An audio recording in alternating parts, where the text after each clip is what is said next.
Qafqaz Universitetinin hər il keçirilən Novruz şənliyi bu il də Qafqaz Universiteti Tələbə Gənclər Təşkilatı olaraq daha təntənəli bir şəkildə keçirməyə qərarı aldıq.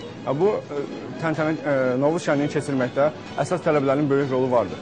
Bu arxamda görmüş olduğunuz musiqi alətləri, xonçaların və şəkərburaların, digər papaqlı milli geyimlərin hazırlanması hamısı tələbələrimiz tərəfindən həyata keçirilmişdir. Tələbələrimiz bunları araşdırma edərək öz milli adətlərimizi, Türk dünyasının Novruz şənliyini necə bir şəkildə keçirdiyini araşdırıb və burada təqdim etməkdədir.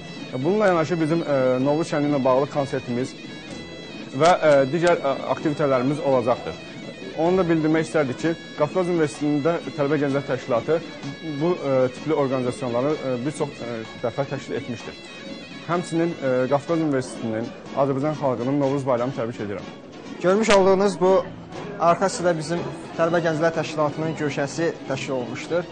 Bizim Tələbə Gənclər Təşkilatı çalışdıq ki, tələbələr olaraq hər kəsi aktiv tutaq və bu bayram günlərində hər kəsi təbrik eləmək üçün biz də bu cür təbrik yolunu seçdik və tələbələrimizi bu cür təbrik elədik və istədik ki, aktiv olaq. Ona görə də burada hər kəsin əməyi var, xüsusilə də qızların əməyi var burada. Ona görə hamısına təşəkkür edirik.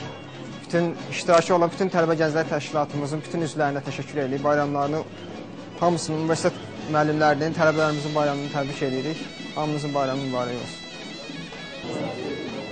Mən də hər kəsin bayramını təbrik edirəm. Başda rektorumuz Ahmet Sanic olmaqla bütün tələbələri və müəllimləri təbrik edirəm. Bir daha Novruz bayramımız mübarək və burada əməyi keçən hər kəsə də öz təşəkkürümü bildirirəm.